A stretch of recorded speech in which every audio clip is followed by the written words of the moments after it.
All right, we are live. This is the Tesla Beat podcast, week or episode number 28. We have all of our hosts this week. We have Joe, Jeff, and Amy. So thank you all for being here. How's everyone doing today? Excellent. Good. How are you?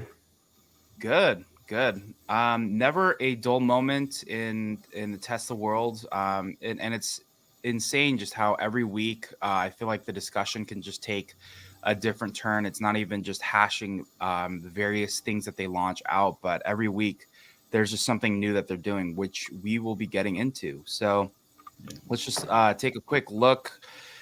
Here's the Tesla stock price. It's again kind of hovering around this 250 range. Not a lot happening week over week. Still a good performance on the year, but again overall it's still kind of just hovering at this 250 mark. So we'll see how the year shakes. Typically, I feel like Jeff and Amy, I feel like Q4 it always like dips. That's just like the history. I don't know if it'll dip even further, but I feel like historically, I feel like Q4, especially because you're going into the new year, there's always like that end of the year dip. But I don't know if you have any. Not that you're trying to predict the stock, but I feel like we'll probably see this go down a little bit. But I guess we Yeah, I don't also know. I have think earnings. it's Go ahead. yeah. I mean, it had its all time. I think run up. I think in 2021 October in November. So it's kind of mixed. I mean, last year obviously there were issues. I think it's really more event based. It's also macro. There's some macro to consider as well. So it's in a good consolidation point here. So let's see what we have earnings in Wednesday. It's already coming up on us. So I think that'll be a kind of a critical point for where it goes from here. But there's also I think there's never been more like new products upcoming, and there's kind of a lot of I would call it options. I don't trade options, but option value on the stock in terms of maybe future announcements. So I think I don't know. It's an interesting time. Yeah, I mean, I think some of those things that they may announce, right, is like new product of the couple new products. Obviously, the Cybertruck delivery. They just announced new services this week, so there's I guess a lot to factor into how the end of the year could shake out, right? Yeah. Yeah. Yeah, I would say that one of the things that I always look most forward to on the earnings calls is what the guidance is going to be going forward. And that is something that I assume will be very positive, but we will have to wait and see. Wednesday will be a very interesting day. Yeah, definitely. All right. So some of the stuff that we heard this past week is Tesla to launch cell recycling pilot plant. Sawyer, shout out to Sawyer. He said that Tesla plans to launch its own cell recycling pilot plant to achieve metal recovery on its own. It will be located, obviously, at Giga, Nevada, according to recent job postings. And then, Amy, I believe you sent this as well. Panasonic to use Redwood's recycled materials in battery cell production at Tesla Gigafactory. So, obviously we know Tesla and Redwood Materials obviously is very close knit, partially because one of the co-founders of Tesla started Redwood Materials, which recycles batteries. But what are your thoughts on this? I mean, I thought this was really interesting given the relationship with Redwood Materials, but also too, I think it's just I don't know if it's if potentially I don't know if this is even the right mentality, but was Redwood Materials potentially not ready to ramp the recycling, and is that why they're stepping in now to potentially do their own? I feel like that's typically the holdup of why Tesla will build their own thing, but it's almost like they're starting to just create everything themselves, even if they have good partners.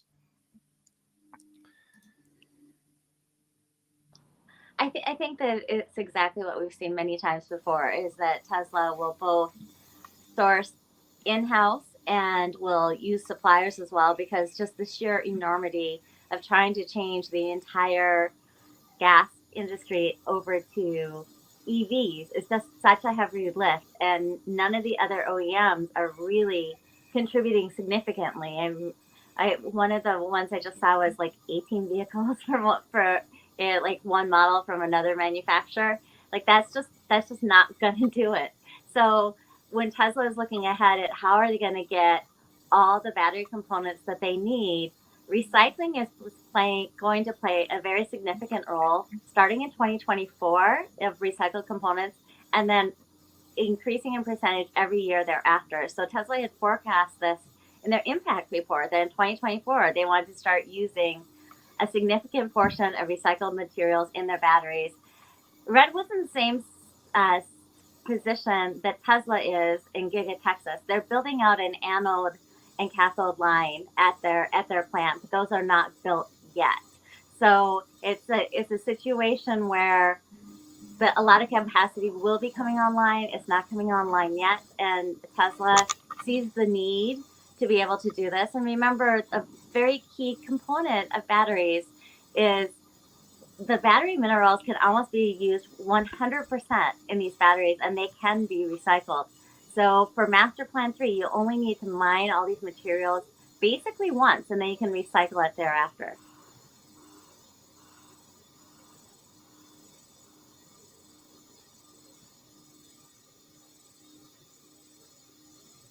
I think Amy's gone, maybe. Yeah, maybe.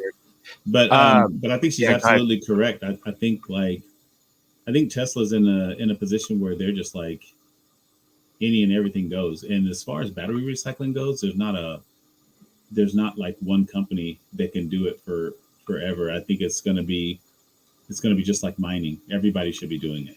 It's like, I mean, batteries are infinitely recyclable, so it's like why wouldn't they? And also hire out. I mean, look at this is a company that gets batteries from BYD, Panasonic. You know what I mean? Like they're not playing around. Like whatever it takes.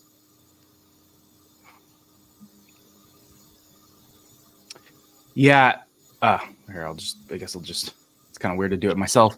Yeah, I think it's one of those things where, as we see, especially with Tesla, and I think, Joe, you called it out, right? They're working pretty much with all of the major players to create batteries.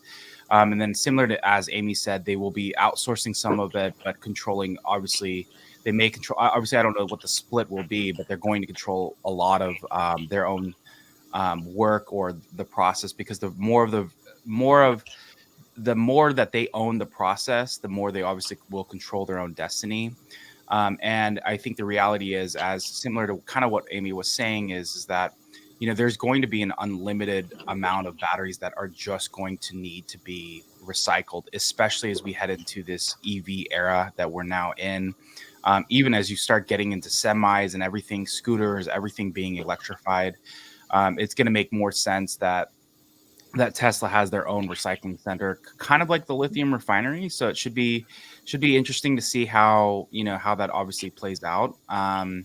But I guess I wasn't too surprised. But again, it's one of those things where if they're making a lot of the batteries out of Nevada and other places, obviously it makes sense for them to obviously even put it in Nevada. So yeah, will be interesting to see as we continue to move forward. Jeff, did you have any thoughts on that?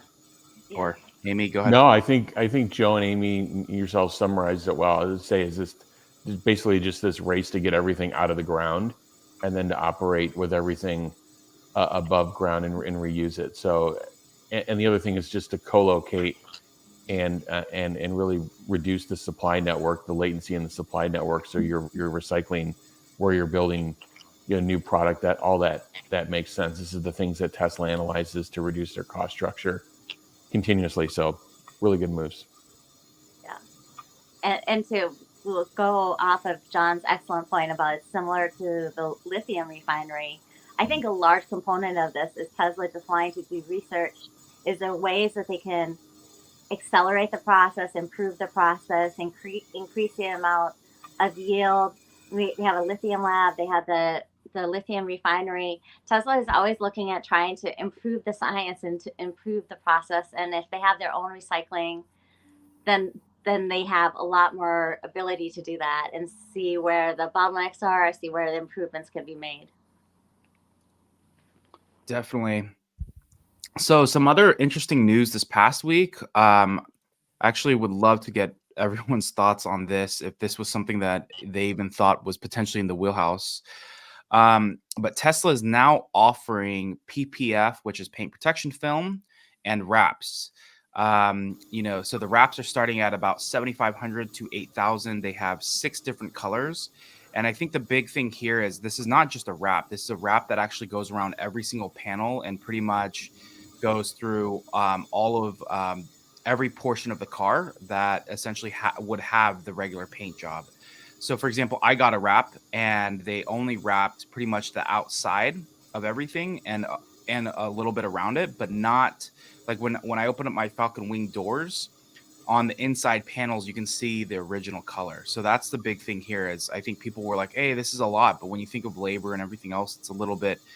It's actually not as bad. And then the paint protection film for your Model 3, Model Y. Again, this is both Model 3, Model Y. It has 2 colors for 5,000: clear gloss and clear satin. But clearly, they're just adding more to the services, because I think if you think of a Tesla, right, I think there's really not a lot of maintenance. There is maintenance, obviously, that needs to be done, but this is more that the Tesla service center can dip into, because there's huge aftermarket, or there's a huge market for this. As we know, a lot of Teslas, if not our own Teslas, have gone through this process. Anyone? I got a couple things. I guess I'll get started. First off, I think Tesla is going to be able to ramp this to pretty high margins. And there's a lot of, when consumers select this, it's a lot of intrinsic value to them. They want to protect this thing.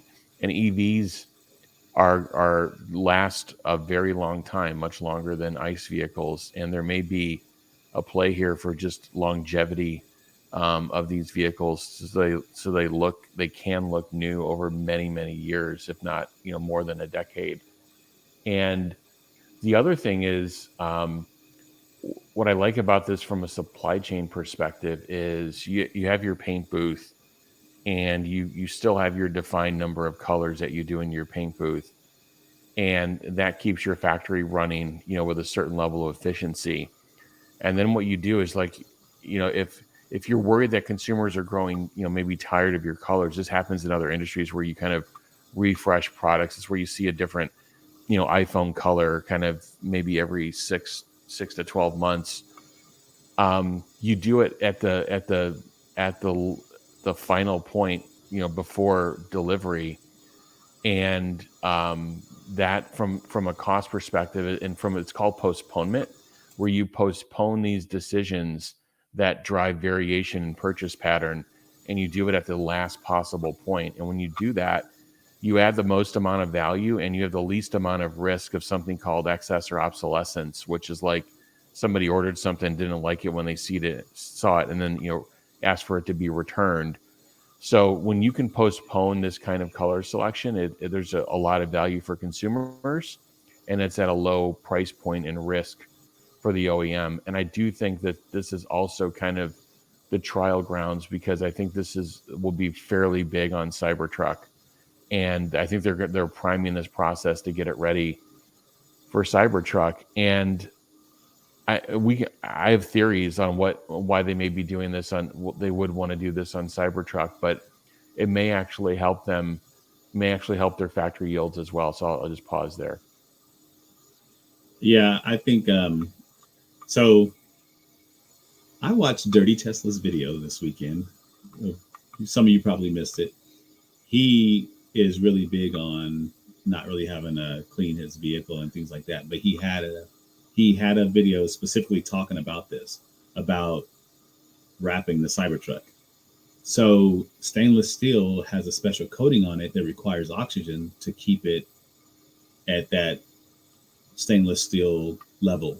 So, and he talked about that. And once you wrap it, you kind of rob it of its oxygen, so it can be more susceptible to rust. And so he talked about that a little bit.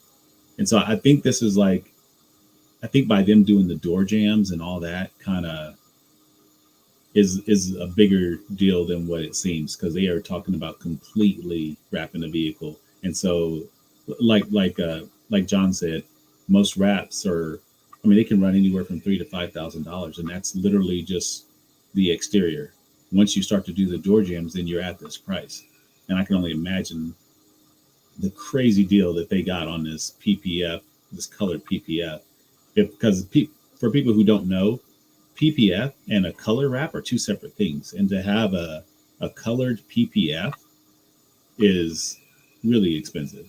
So the fact that they're able to do this and offer it at that price, whereas somebody would typically have to wrap their vehicle and then PPF on top of it if they wanted a specific color, then you're looking at like a pretty good deal. Yeah, on the offset, yeah, if you're just PPF in your vehicle, yeah, this might seem expensive. But if you're going to wrap your vehicle and PPF it, no, this is a pretty good deal. And to cover the door jambs and everything, I think you're right on with the Cybertruck. I won't be wrapping mine, but I can see how this is going to be for people who want black and all those. Like, there's going to be some really cool things happening with the future of what they plan to do. I know it was a thing that they announced in China. I really didn't see it coming here. Americans are so picky. I whenever I go to my service center here, like, people are coming in for the weirdest things on their vehicles. So I can only imagine the service center problems that they're going to have with, oh, it's peeling on this section or something like that. Wow, I can't believe they're doing it, but here we are.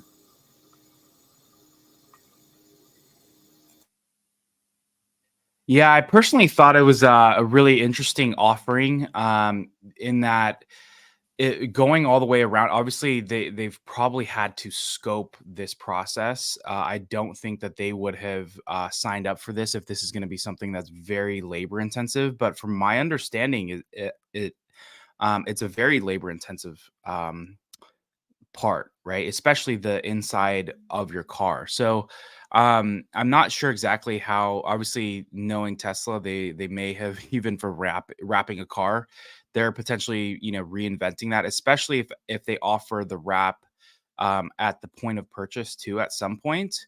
But my understanding is that this is a very labor intensive job, and that's why it's not been cheap. But I think it makes sense that they do this, especially, yeah, for the Cybertruck.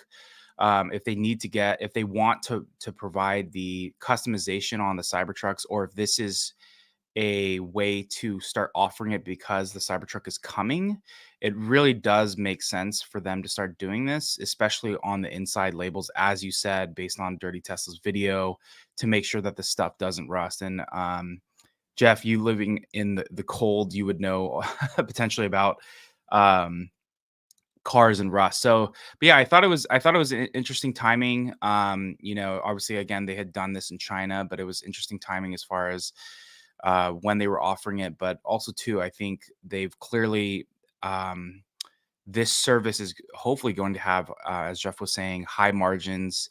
The labor hopefully is not going to be very intense. But we'll see how it does. I know they've launched it in several areas. So so we'll see how it does. Yeah, I would say that the labor would have to be less if you're doing it in mass volumes like this, because you can assign someone just the doors and they can get really, really good at wrapping those doors, and someone else can be doing the hood, and someone else can be doing different panels of the vehicle. And by getting that level of expertise and doing the same thing over and over and over again, they're going to create efficiencies and take steps out of the process the same way any of us do when we start doing a task and we do it multiple times.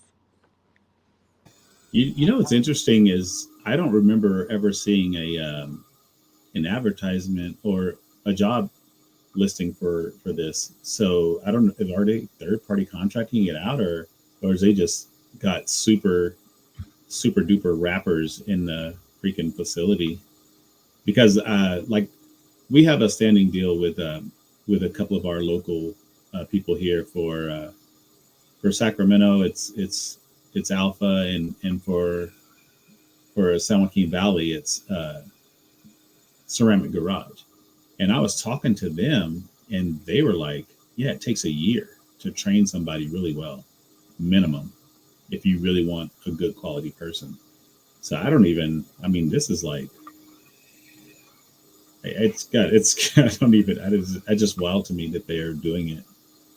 And I don't remember seeing anything about it. But it takes a year if you're going to teach them how to do the whole car. What if you're just going to teach one person how to do the doors, another person how to do the hood? That's where I think where Tesla's advantage is going to come in. Yeah. Good call, Amy. Yeah, I think. Go ahead, Jeff. I was just going to say when they started doing collision repair management, in my experience, that was kind of like they authorized local service centers or local collision repair centers around their service centers, but they weren't actually, at least here, they weren't doing any collision repair inside a Tesla service center. So we'll see what the model looks like. But I could see them starting to, well, we'll see. I mean, I think they may ramp up with authorizing centers, and then maybe they slowly bring it in, or they kind of use the method that Amy described as well. It could be a number of different ways they approach it. Well, it's also interesting the fact that they're only doing it for the 2023 models going forward. Like the body shape is the same for 2022 and 2021, but you know what I mean? They're not giving that option for people to even wrap those vehicles. So I thought that was interesting as well. Mm-hmm. Yeah, and also too, I think as we really start to lap, I think because the Model 3 launch delivery started late 2017. So as we start to like cycle and hit a decade of some of these cars being on a road, the mass market cars versus like the Model S and Model X, which still have a decent volume on the road, it's, they're gonna need to create services, and not that their model is not meant to, like it's not like the ICE model where the goal is to have your car break down over time and come into the dealership and make money. But as they scale, I mean, electric vehicles again are very different than ICE cars, obviously based on just maintenance. Hopefully Tesla continue to be the leader in the offering of just potentially like modifications. I don't know if they're going to do modifications, but just services in general, which clearly we're starting to see. And I think especially as they ramp a lot of these service centers, there's a huge cost in just upfronting that, but obviously the need is there because sales are growing, 30 to or like really 40%. But service centers are not growing at that same clip. And so I think, thankfully, a lot of their work can be done out of, the car. I think 80% of the services can be done out of the mobile tech. But, I know that the mobile techs are just swamped. I had a service 2 weeks ago. I had a panel that came off while I was on the track, and, it was one of those like black panels that it was like $40 to replace. But long story short, I had them come out, and the guy that came was a guy from Bakersfield, and he was filling in because there were too many appointments up here. So he'll come for a week. He'll come, Sunday night, stay through Friday night, and he's working overtime the whole day. So it's just because there's just such a need for it. But it'll be interesting as they continue to obviously grow, but more importantly is they build out these services. And who knows? I mean, I doubt they'll be able to do these wraps like at your home, but I think it'll be interesting to see how they ramp their service centers, not only building more, but also too, I don't know how much demand that there's going to be for this, but how are they going to navigate, hiring potentially more techs or people that can wrap, and sure, specialists for like various parts. But that's definitely stuff that they'll have to really consider as they offer these services. All right. So some of the stuff that we had going on as well this week is the 20 millionth 4680 cell at Giga Texas. And I believe, wasn't it something like, does anyone remember off the top of their head when they had the 10 millionth? Yeah, that was 3 months ago. Like literally. hold on. Are you serious? Yeah, no, yeah, it was like end of May, and so like for them to do this like in just a few short months, like it's pretty crazy. And to double, jeez, that's crazy. I mean, and that's awesome that they're saying at Giga Texas. So you're looking at 10 million to 20 million in just a few short months, whereas it took them like, what was it, like almost a year just to get to that when they announced that first million. We're done. So like, and now they're retooling the factory here at Cato Road. So I think this is gonna be wild, man. Yeah. Well, it's good to see that the ramp of production. I think especially as they continue to just build cars, and especially as the Cybertruck gets online, they're definitely ramping it. But it's crazy to see the how quick they're ramping these cells. Yeah, it's impressive. Jeff, do you want to say something? Or Amy? I think this is going to really start, hopefully, like not be in one of the top limiters for Cybertruck soon. If they can continue on this pace, that'll be interesting to see where they are a quarter from now. And it also tells me that if they're retooling, that they may have landed on a production recipe, like a high value production recipe that would allow them to retool and scale other places. And then you start cutting and pasting this operation. So it's that will be interesting if they comment on this next week on the earnings call. Yeah, that would be very interesting because they're not making 4680s in Germany, right? So imagine now if like Jeff says, if they found a recipe that works and they're going to copy and paste this going forward, now you're looking at a huge ramp up of the Cybercell, like just going forward. And Jordan Gisagi for Limiting Factor had a whole, I mean, he nailed this. So he has a whole ramp up for the battery production.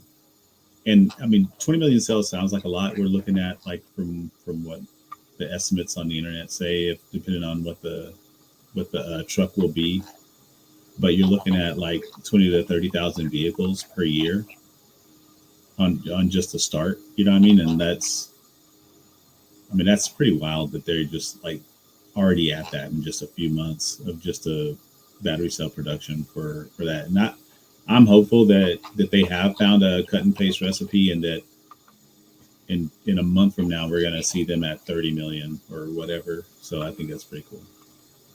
Yeah, I would say that I agree exactly with what Joe was saying and with what Jeff was saying. That the fact that they are retooling Cato Road is very significant. The fact that the production increased this much is also significant because Tesla was deliberately running the process slowly while they were looking for edge cases, and they always had the ability to speed the machines up, but they were not going to do that until such point that they thought that they had the process down. So the fact that they are suddenly producing this much greater amount of cells means that Tesla's chosen to speed the process up, and then along with the retooling of Cato Road would tell us that they're pretty confident about the way that they're producing the cells right now. There is always a lag time when you're looking at industrial machines. So the reason why Germany isn't producing 4680s is they took all those machines and they sent them to Fremont when the U.S. government did the IRA and said that you need to have batteries produced in the United States to qualify for this credit. So they took Germany's machines, sent them to Fremont. Now they have other machines that they have been able to order that are getting installed in Cato Road. So, and that's just a really good sign for the amount of production they're going to be able to do. This is what they did before Cato Road was retooled. So what are they going to be able to do after? And are there more machines like Joe alluded to coming right after that are going to be installed at other factories? I'm really looking forward to the earnings call, and I really hope that some people ask some some very specific questions on the 4680.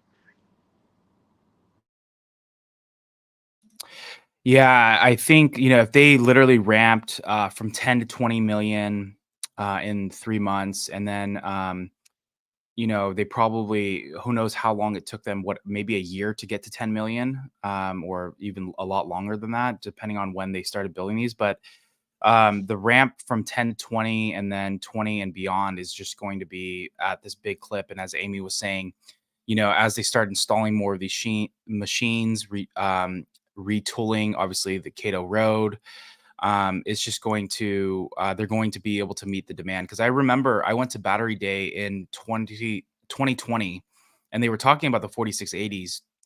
And so for them to, and I think a lot of people just thought, obviously, um, the analysts, of course, didn't get it, but a lot of people were kind of like skeptical, and it took a while for them to start, like, obviously building them, a little bit longer than obviously we all expected.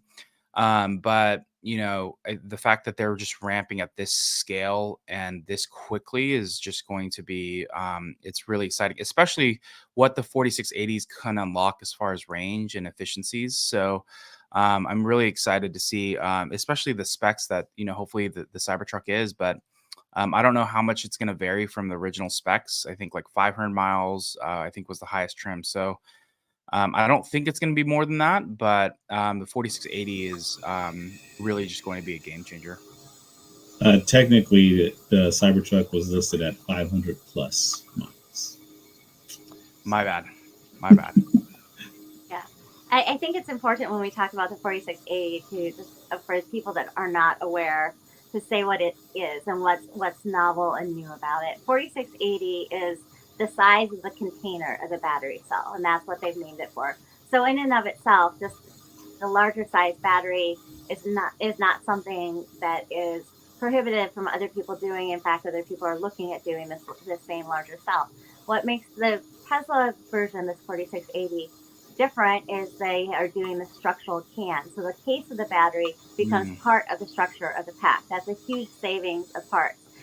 One of the other things that Tesla are doing, and they bought Maxwell for this process, is a dry battery electrode. Now this isn't a solid state battery. They still use wet electrolytes, but they're taking out this whole solvent factory that would normally have to be there in the way that they produce the electrodes of a battery, and are reducing numerous steps, the time, machinery, materials, everything else that needs to go into the battery. And then they're using this jelly roll, rolling it up into the can, and using this tabless can. So there's many innovations that we're using 4680 as a shortcut to kind of cover when we're talking about this. And then it is material agnostic, battery chemistry agnostic. So once they get the process done, they could make a LFP 4680. They could put 4680s both and take that cell and put it in cars, and they could also put it in energy products, and be able to switch cells around as they have need for them, or if they have an oversupply, just make some more energy products because they're quicker to ramp up than a car. So it's going to unlock a lot of different things for Tesla, and that's why we're so excited about it, and that's why we're tracking it so closely. Yeah. So go ahead, Jeff. I was saying it's a good summary. Appreciate it. Yeah, no, it's very helpful for me, especially just to, I do remember, because again, it was like, I guess, 3 years ago when the event happened, just how much people were talking about the innovation that the 4680 was going to bring. And so thankfully you were able to like correct me, but also to just give a lot of information on like the capabilities and really just the innovation of it, and how much it's actually going to just change how batteries are made and what is going to be possible now with them ramping. So it's not necessarily like range and efficiency, or not that really at all, but it's just more of like, oh no, that's part of it. I wasn't correcting you at all. I was just, I think there's a lot of people that don't really understand all the innovations that are wrapped up into it, but range and efficiency and Tesla's ability to improve possibly battery density is a large part of it. It's just, but it's one of many other innovations. Yep. Very good. So jumping into some other stuff that happened, and I'm going to read actually, I don't have this tweet up, but Tesla just, released some information that the leasing structure is even cheaper than it was before. I mean, you're talking, and the crazy thing is that, the interest rates are going higher. So you would think that the leasing amounts would actually be more expensive, but what they're doing is they're cutting the costs. So I'm going to go Model 3 first. From rear-wheel drive, long range to performance, it's $329 a month, $439 a month, and $529 a month. And then Model Y is $399, $469, and $539. So, again, I don't have the tweet up, but I'm going to read this tweet. It's from Farzad, and he actually posted that now a Model 3 is now cheaper than a Toyota Prius. Tesla has just lowered the leasing price on their Model 3 and Ys. The Model 3 is now obviously $329 and $4,500 down over 36 month term and 10,000 miles a year. And when you compare this to a Toyota Prius, it's not only the monthly payment is cheaper, but the total cost of the 36-month term is lower when accounting for fuel costs. So it's, I think this is like, for the longest time, the Toyota Prius has been like the leader. I mean, obviously, we really owe it to the Toyota Prius for, really starting to pave the way for like what was possible outside of just gas. But it's one of those things that this has been such like the crown jewel of really Toyota in general. Like you pretty much get into any Uber today, there's a reason why they're driving a Toyota Prius. It's because it's super gas efficient, obviously because it's hybrid, but it's also it's the maintenance and everything else. So for them to get to a point, I mean, this is not quite as cheap as the Toyota Corolla. I looked up how much that was actually during the call. I think it's $249 a month. They're not far off though. That's the crazy thing here, is that they're really not far off. So I think when you look at this, you're talking $329, you're literally $70 away. But I bet you it's cheaper than the Toyota Corolla once you factor in fuel over the 36 month. But it's, Tesla's just starting to really, I think hopefully they can continue to just educate people on how cheap these cars are, how efficient they are, the cost of ownership, especially over even a leasing term. But they're really just starting to just really move the needle in being able to make this a car that people can get into. I was just talking to a friend who has just been having to Uber more recently, and he was just saying like how he's spending about $100 a week. But with obviously with Ubering, you probably can't lease just because it's going to be the amount of miles you're going to put on it. But it's getting to the point now where the gas costs, especially with where the gas prices are today, especially in California, versus like getting a Model 3 to start Ubering, it's almost cheaper, if not actually is cheaper over the time period. So really cool to see them break that news. But yeah, any thoughts from the rest of everyone on that? Well, this goes along with what we were saying, like in last week's podcast about like price comparisons and for people who are of minimal or low income to get into an EV. I mean, like I don't have like some fantastic history where my family is wealthy. I mean, I was homeless for a time and I don't come from much, but here I am, you know what I mean? So, and I know that for my mother, who was a single parent, like she looked at price. She looked at what it would cost per month. And I think them doing this is just another freaking swing of the hammer of them just dominating.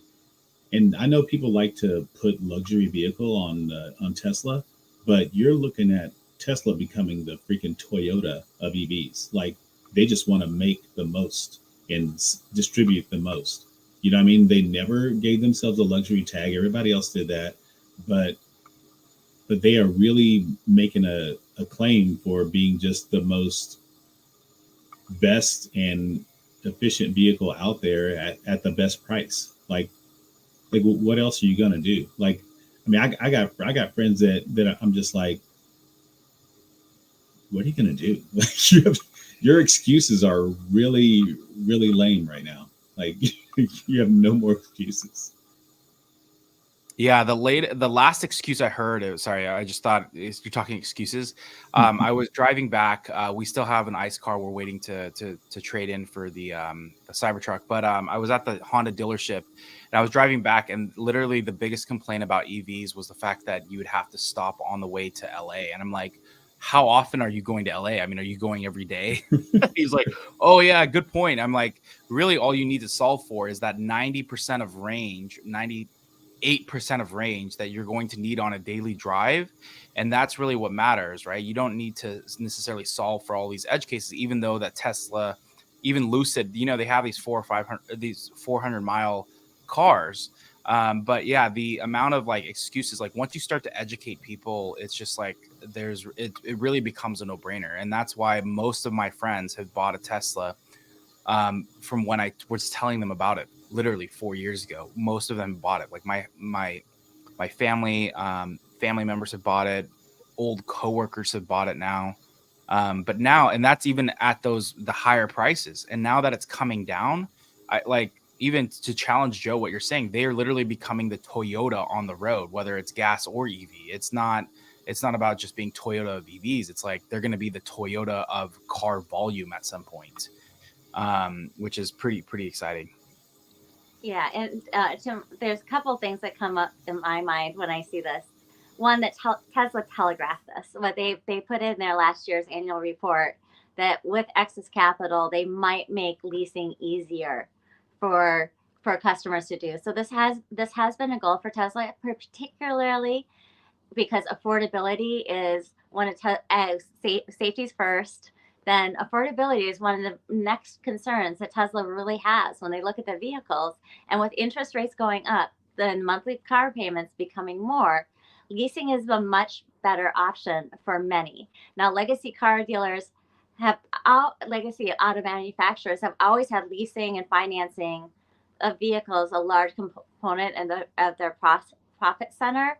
And therefore, they've had the ability to just offer zero interest rate loans. They've taken away their profit, but for Tesla to be able to compete with that, Tesla does have to be able to be sponsoring, like they are in some countries, these low interest rate loans, to be doing the leasing of vehicles. The other thing that comes to mind is that as Tesla solves FSD and possibly wants to do a robo-taxi network, Tesla might want to move more sales from outright purchases to lease vehicles that Tesla can take back at the end of the lease and deploy into the robo-taxi network. So that's just another possibility of something that's going on here. And the third quick thing is that remember how lean that Tesla is from a management perspective. They have their own warp drive software that runs end-to-end all the software that's going in the factory, from raw materials coming in the door, the car coming back, going out the door, the whole manufacturing process, HR. So to do something like adding extra leasing programs, they don't have the same cost in ramping a new product or like that, even if it's a service, that other manufacturers would. So or expand out, in this case, a product from what they were doing, because the take rates are going to become a lot higher with these new prices. Yeah, I think these are all great points. This whole affordability thing is really becoming very interesting. I think there's a huge lag effect that's happening right now in the rest of the auto industry, where they have this very long supply chain, including from their factory all the way to the dealer lot. And I think what we're going to find is you can't analyze like what Tesla does on pricing on the day that they do it, or the week that they do it, or the month that they do it. I think we're going to have this retrospective and look back, probably a year, and we're going to look back and see that these are mostly the right moves to make, and they were ahead of what the rest of the auto industry is going to have to do. If you look at what's happened with non-EV Tesla, there's a much made about the Q3 market share of Tesla going from 62% to 50%. In Tesla, their factory shut down for a couple of weeks, even in that time frame, and they still shipped more than the combined volume of all the other automakers. But when you look at it and you look at what's actually happening, a lot of automakers that never shipped an EV before are starting to ship an EV, and none of them have any real sustainable volume outside of a few models like what Rivian's doing right now. A lot of them are just basically putting product in the inventory. And if you look at what's happened, the EV days of inventory in Q3 was between 97 to 111 days of inventory. So it's running more than double what their ICE counterparts are running. So what's happened is like you hear this thing of like, well, they're not changing pricing, but what's happening is their product's actually not selling out to end consumers at a rate that the ICE vehicles are. So they have a product feature value per dollar, issue of like where they price their product and what they can actually build it at and recoup any margins. We don't have any data that shows that anybody's actually producing an EV at positive gross margins outside of Tesla. So when you put all this together and I look at this lease program, and when people ask like, well, how's Tesla going to get to 2.3 or 2.4 or 2.5 million or even higher next year? Well, if you look at this and you look at this offering, this is going to be a huge jump. I think Tesla only has about 4 to 5% of their volume in leasing. So this is what they're doing is they're increasing the total available market for people to buy Teslas, both geographically and through price points. And you're going to see this organic growth continue, Model 3, Model Y. And meanwhile, while Tesla is doing that, what they've done with their pricing is they've actually slowed the rate of price reductions. They moved them from being across the world to regional. They moved them being across all the models to a few models. And when you actually do the math on what they're doing on pricing versus the math of what they're going to be able to do on COGS as they keep their volume up and grow it, there's going to be, and this would be the great question for the earnings call, is what quarter are your COGS reductions going to exceed your MSRP, effective aggregate MSRP reductions? And I believe that's actually happening now. I think Q3 is going to be a bit of a messy quarter with the inventory and the shutdowns and so forth, but I believe that's actually happening now. And this, to me, this lease program really just is going to drive the margin piece of it. And I love the theory and the thinking behind, robo taxis in the future, and then pulling these back off of lease and inserting them into the fleet. I think that's also a big opportunity.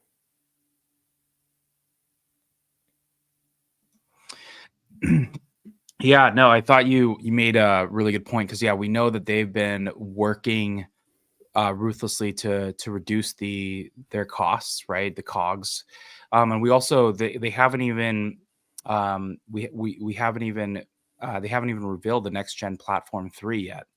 So they're doing all of this, and that's the crazy thing about Elon, Tesla, is that it doesn't matter what the process has been historically, or it doesn't matter that there's like a regulator or principle that you have to follow, like and one thing I learned really from like the Walter Isaacson biography was that he was just talking about like, you need to know the name of the person that created this patent or this regulation. You need to understand why they did that. So it's like, it's one of those things where it's like, you have to just question everything, and it's typically like principles and guidelines that have been created are typically fairly, what they would say is like, I guess, I don't know if the word is dumb, but all that to say is that that's the Tesla way, is that they are going to test and probe everything. And as Jeff, you're saying, like, they may be getting to a point where their COGS reductions is reducing faster than their actual MSRP, which is really interesting.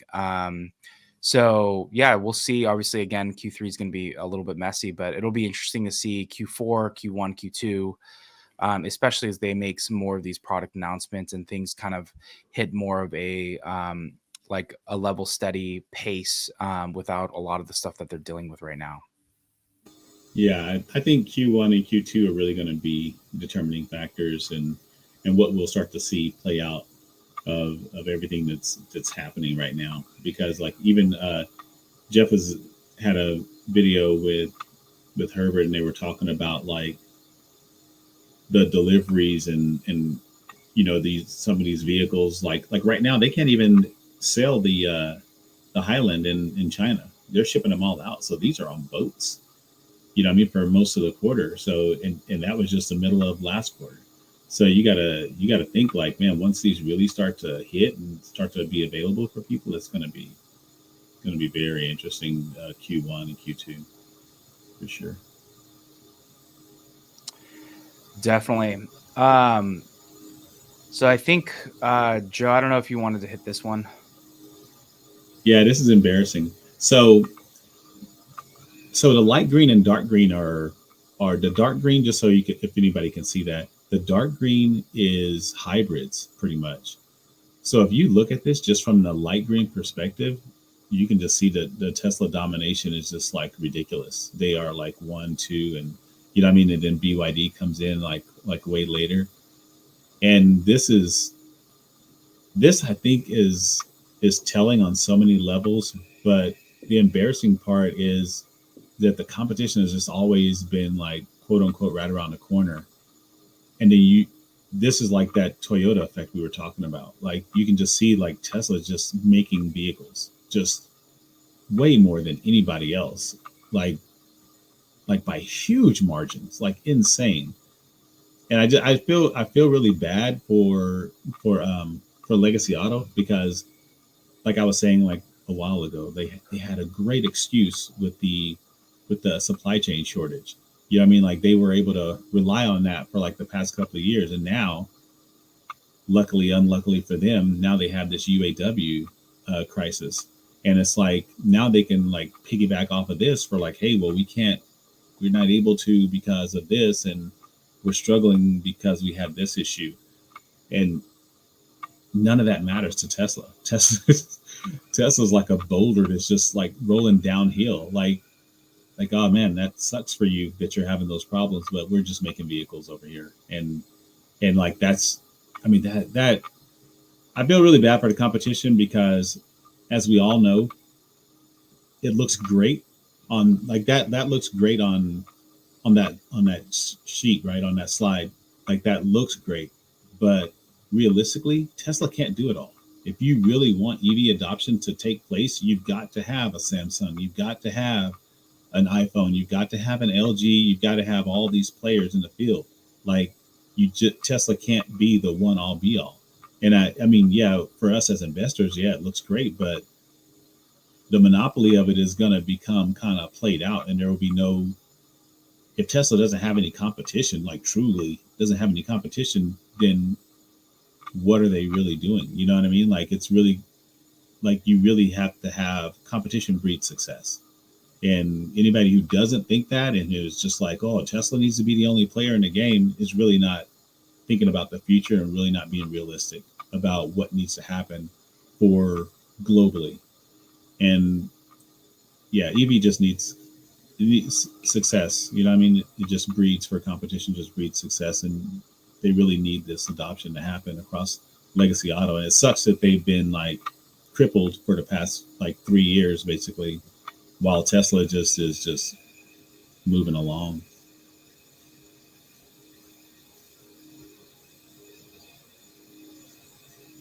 Well said. Did you want to say something, Amy or Jeff? Yeah, I would say that what Joe's point was absolutely fantastic. If you look at the global car market, there's 1.8 billion ICE vehicles on the road.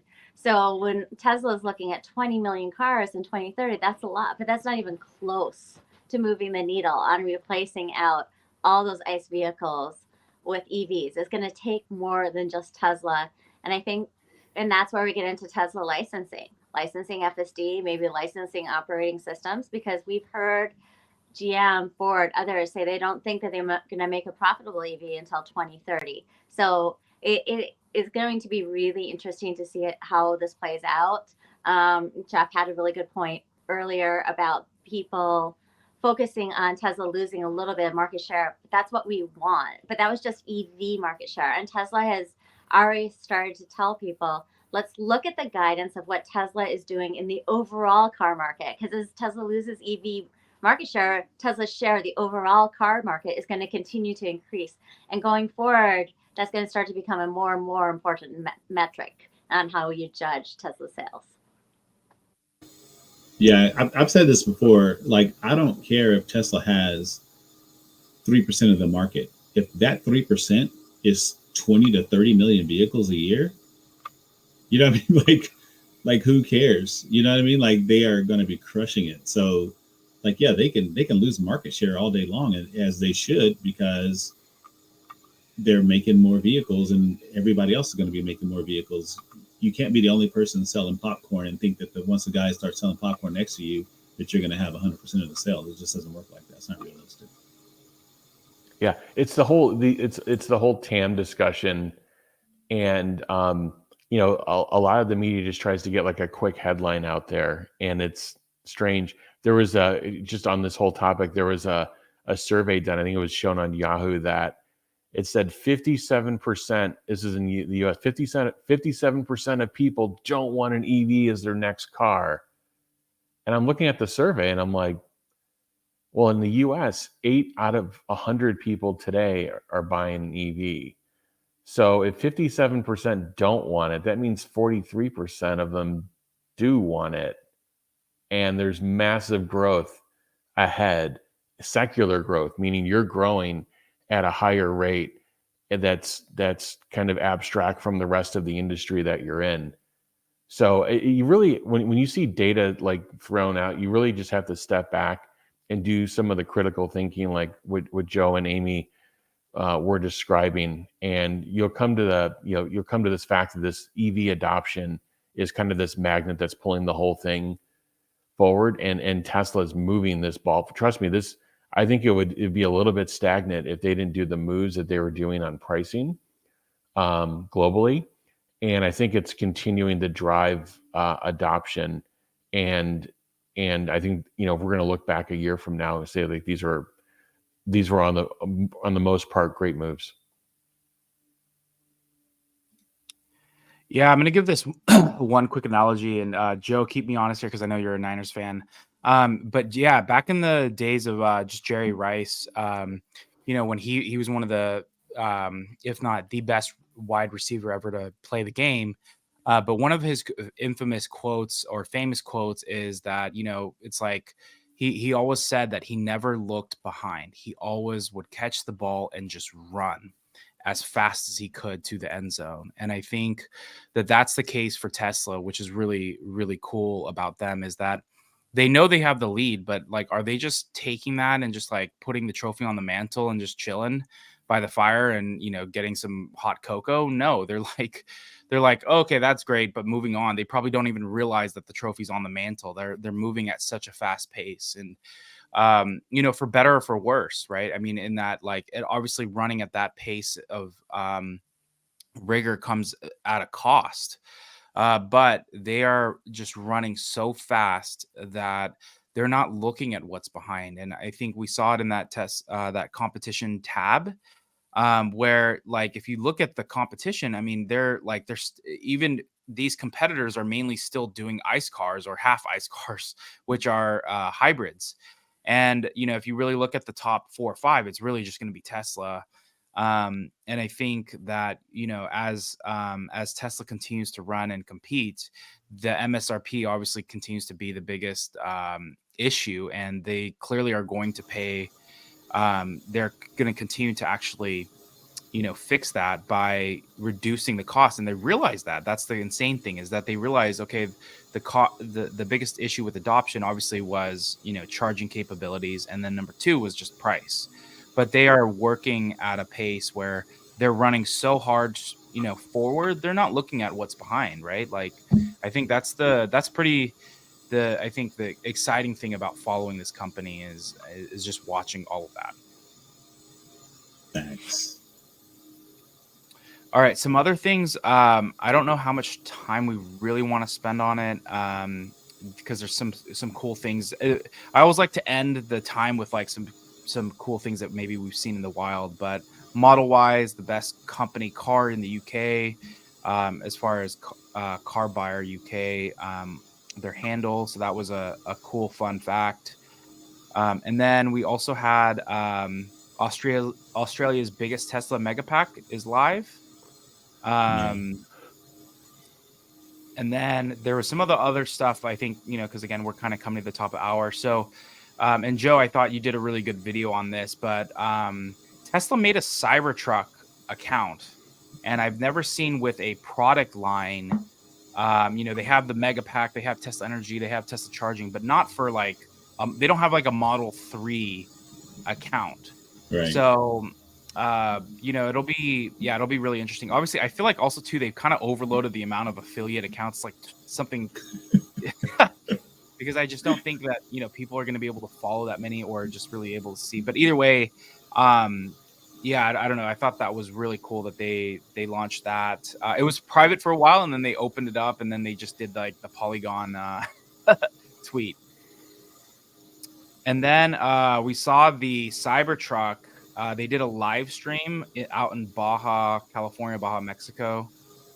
Just, the trucks going through, doing a lot of off-roading and really, doing some drifting through dirt, going through mud, going up and down, some of the roads that they have there out in Baja. So I thought that was really cool as well.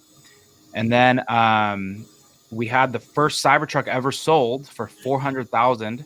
Actually, the funny thing is people thought this was going close to $1 million. I said 400 was my initial guess. So I thought that was, but yeah, I mean, I think depending on, obviously we all know that the Cybertruck's going to do well, but the first one ever could actually be an artifact at some point. So, and then V4 is finally going up in the US. I believe this is the second station. The first one was in Oregon. This is the second one, which is kind of nice, especially because it's been happening in Europe. And actually a lot of the stuff that they've been rolling out, I feel like US has been kind of, we've been the afterthought, especially with like Project Highland and everything else. But I think those were like the big things. Any last thoughts from the panel? Otherwise, we can close out. Well, I'll just say real quick about Project Highland is what most people don't realize is that is a product of China. That's their design team that did that. And that's kudos to them. Awesome. You know what I mean? Like they nailed it. And for them to put that out there, but we knew this was going to happen. Like they announced this back when they were announcing gigafactories, that each continent was going to have their own design team that was going to develop things specifically for that they would produce. I can't wait to see what Giga Berlin. I'll just say that I think what they did is great. I think once it starts to hit everywhere else, that's going to be awesome. That's a huge for cost reductions too, to have the ability to change components right next to each factory. I think that's what Tesla wants. This is the first time, this design doesn't necessarily have to flow through, the engineering team in the US. So that I think it's a great call out, Joe. I think it's a big move for Tesla. Sweet. All right.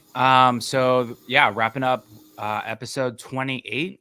So please patronize all of our panelists that are here and give their time each week to make the Tesla Beat what it is. So they should all be tagged on X. So please give them a follow. And then also too, their handles and referral codes are on the YouTube stream. So thank you, Jeff, Amy, and Joe for being here each week. Please like and subscribe on X and YouTube.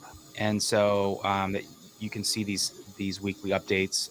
We're here every Friday at 8 a.m. So hopefully everyone has a great week, but thanks for being here. We're going to have an intro soon. So yeah, be on the lookout for that.